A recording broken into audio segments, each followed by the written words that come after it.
Assalamu alaikum wa rahmatullah. Today talk is about prediction of fluid responsiveness in ICU.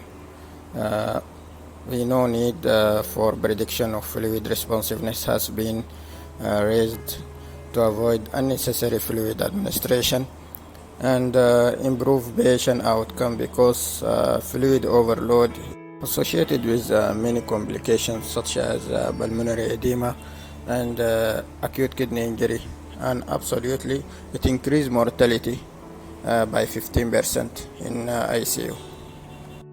About half of hemodynamic unstable patients in ICU do not benefit from fluid infusion in terms of increasing cardiac output. Thus, after the initial phase of resuscitation, predicting fluid responsiveness is advised before further fluid administration. We know predictors classified into static parameters and dynamic parameters. The static historically become less reliable nowadays, which include central venous pressure and pulmonary artery occlusion pressure and inferior vena cava collapsibility.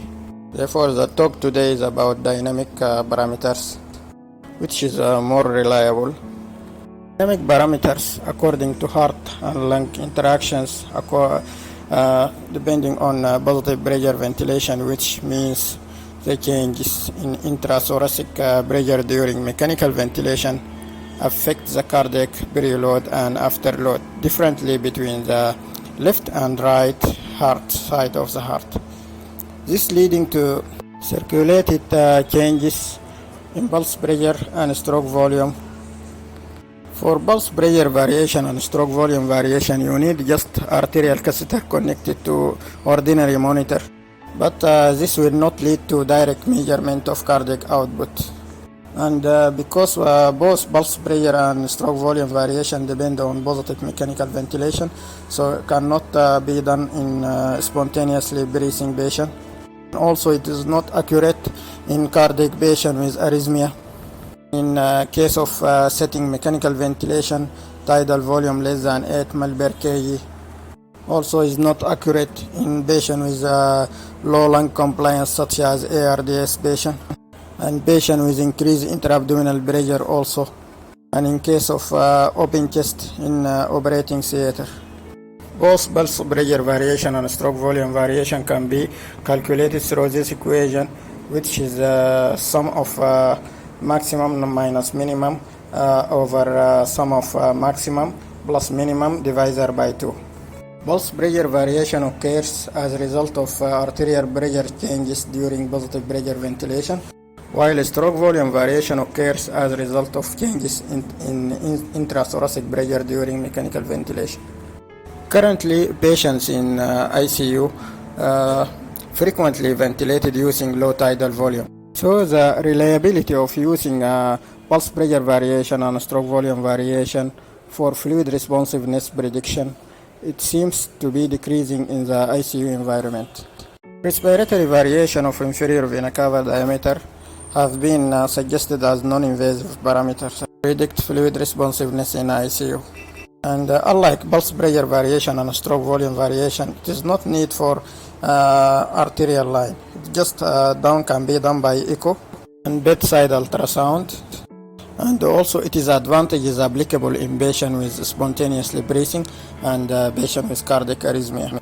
And it is limitation also depend on patient position and not reliable in abdominal hypertension.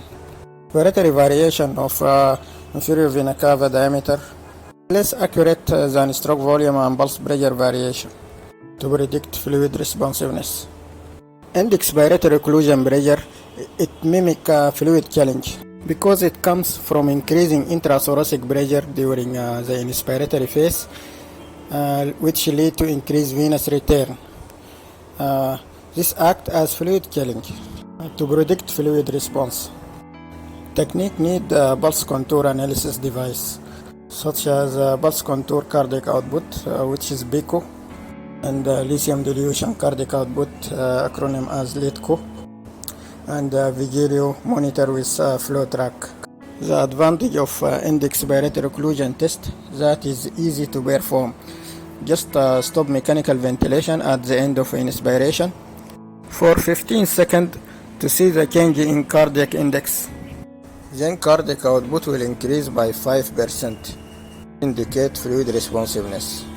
End expiratory occlusion test can be done in low tidal volume ventilation in patients with low lung compliance such as ARDS patient, and also patient of cardiac arrhythmia. Limitation of this test is that is not cannot be done in prone position and spontaneously breathing patient, and it need real-time measurement. Third test is a tidal volume challenge test, which was recently proposed to overcome the limitation of pulse pressure variation and stroke volume variation in case of low tidal volume, that is 6 ml per kg in ventilation. Pilot study shows that increase in absolute value of pulse pressure variation at least 3.5% or stroke volume variation at least 2.5% during tidal volume challenge, reliable predicted fluid responsiveness in case of low tidal volume ventilation. About technique, this test just need the arterial catheter. The major advantage of this test is it is easy to perform. It is just increase tidal volume from 6 ml to 8 ml within 1 minute and monitoring in percent of increase in pulse pressure variation and stroke volume variation in a simple monitoring device using arterial line. Also, this test can predict fluid responsiveness in patient ventilated with low tidal volume without need to sophisticated device such as pulse contour analysis devices. And it remains confirmed reliable in patient of ARDS. Limitations of this test, it need real-time measurement and also cannot be done in spontaneously breathing patient. And the evidence in ICU it is limited. Test mimicking fluid loadings. The first test is passive leg raising test. Involve positional change from semi-recumbent position to position of 45 degree of leg elevation with horizontal trunk, which cause transferring blood from lower limb of splanchnic vessels toward the intrathoracic compartment, thus increasing circulatory volume around 150 to 300 ml. Passive leg raising, when initiated from semi-recumbent position, more venous return and reduced stimulation of hip joint is noted. Therefore, starting the test from semi-recumbent position would better predict fluid response compared with starting the test from supine position. Meta-analysis study demonstrates that passive leg raising reduced change in cardiac output more than 10%, very reliable in predicting fluid responsiveness. Therefore, surviving sepsis campaign has involved passive leg raising test in the hemodynamic management of septic shock. And the effect of effective passive leg raising test should be measured using cardiac output, not arterial pressure. Usually reach the maximum within 1 minute. The effect of passive leg raising test should be measured using cardiac output, not arterial pressure, and it is usually reach the maximum within 1 minute and then diminished. A real-time cardiac output monitoring device such as pulse contour analysis like PICO or LEADCO or Vigilio as mentioned before, and also can be measured by using echocardiography by calculating time of integral velocity. Esophageal Doppler also used to measure cardiac output on passive leg raising test by measuring the descending aortic blood flow. And easy to use cardiac output measuring device such as perfusion index from plethysmography and bioreactance based on cardiac output have been suggested as an alternative method to assess the change in cardiac output by passive leg raising test. Advantage of passive leg raising test that can be done in spontaneously breathing patient and patient with cardiac arrhythmia, while limitation that cannot be done in prone position not reliable in intra-abdominal hypertension. The variability of the pressure transducer should be considered in passive leg raising test when starting from semi-recumbent position, because can result in incorrect measurement of pulse contour, waveform derived parameters. 5 rules should be done to make passive leg raising test reliable. Number 1, passive leg raising test must start from semi-recumbent position. Number 2, cardiac output, not arterial pressure, should be measured to assess effect of passive leg raising test. Number 3, real-time cardiac output monitoring device should be used. Number 4, the cardiac output should be reassessed after returning to the semi-recumbent position after the passive leg raising test and should return to the value before the passive leg raising test performed. And number 5, any confounding factors that provoke adrenal stimulations such as pain or cough or discomfort and awakening should be avoided during the test. Second test is a mini fluid challenge. The classical fluid challenge with administration of 300 to 500 ml of fluid is irreversible and can lead to fluid overload, especially if repeated. Thus, mini fluid challenge with rapid infusion of within 1 to 2 minutes of a small amount of 100 to 150 ml of saline has been introduced as an alternative method. Technique also, it need direct measurement of cardiac output using pulse contour analysis or echocardiography. It is advantage, it is just like passive leg raising test. It is applicable in spontaneously breathing patient and patient with cardiac arrhythmia. Limitation of this test is that the cutoff value is low. It is just 5% increase in cardiac output due to small infusing amount of fluid. So this test is like end expiratory occlusion test and is not superior to passive leg raising test. This is overview of monitoring devices available for prediction of fluid responsiveness. The most invasive device is a pulmonary artery catheter, which requires a central venous line, and its advantage is that provide direct measurement of cardiac output and pulmonary artery pressure and hemodynamic parameters.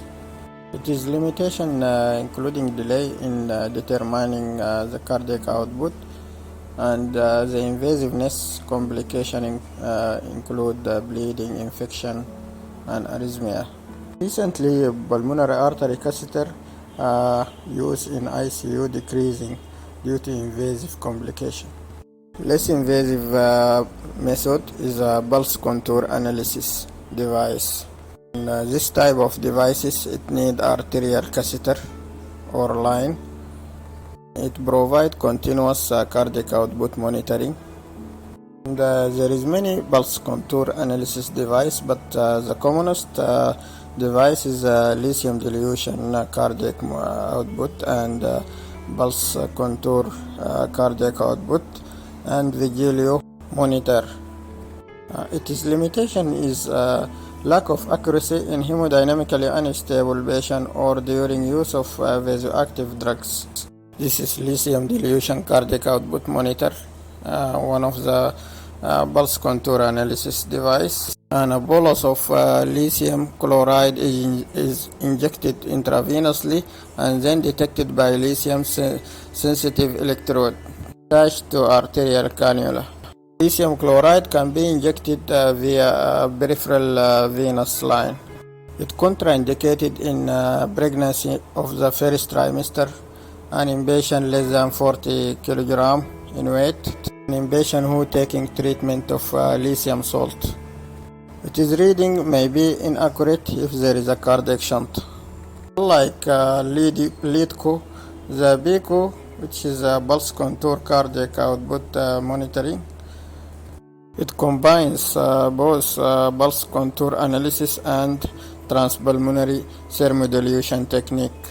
and it should be calibrated every 8 hours using a cold normal saline injected via central venous catheter, usually in internal jugular or subclavian, and draw back through a femoral arterial line. Its reading is limited if there is intracardiac shunt, and it is contraindicated in aortic aneurysm, aortic stenosis, and pneumonectomy and pulmonary embolism, and in presence of intra-aortic balloon pump and any arrhythmia.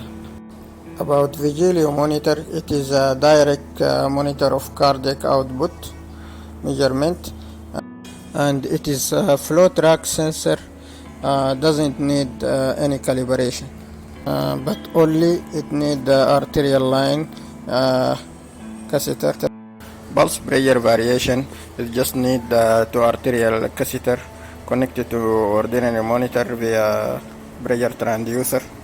Important point to mention that arterial damping is not related to pulse pressure variation, because pulse pressure variation occurs in patient connected to the mechanical ventilation as a result of heart and lung interactions, while damping on arterial pressure can occur either in ventilated or non-ventilated patient. Second thing, the main determinant of pulse pressure variation is stroke volume and arterial compliance, while arterial damping can occur as peripheral pathology at the level of arterial catheter due to air bubbles or blood clot. And remember that pulse pressure variation, it is the equation equal sum of pressure maximum minus pressure minimum over the sum of pressure maximum plus pressure minimum divided by 2.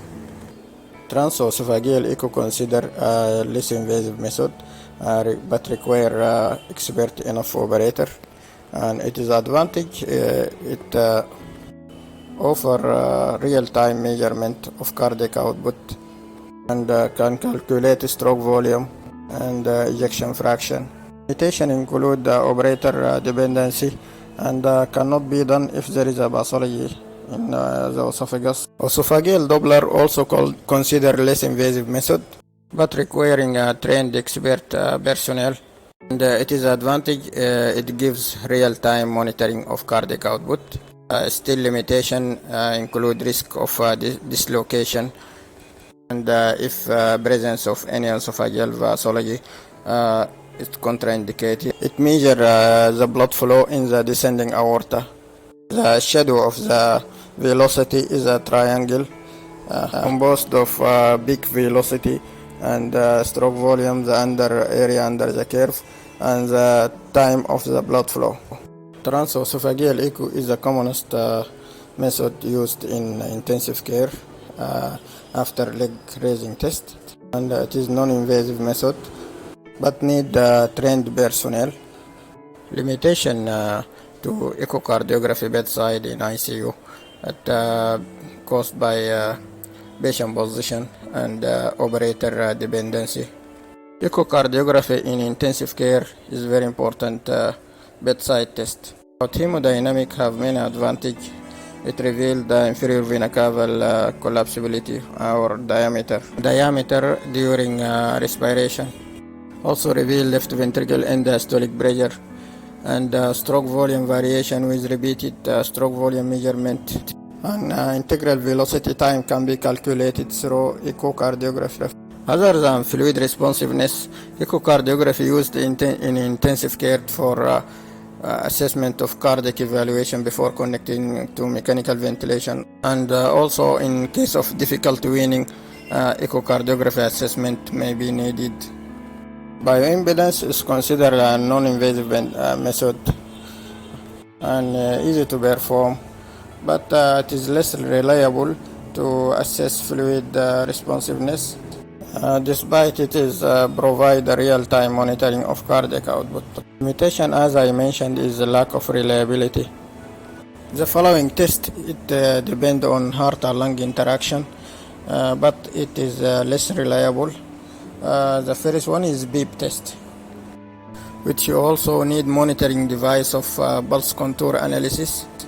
Fluid responsiveness predict when decrease beep 5 by 5 centimeter watery from baseline 10 centimeter watery over 1 minute lead to increase cardiac index by 8.6%.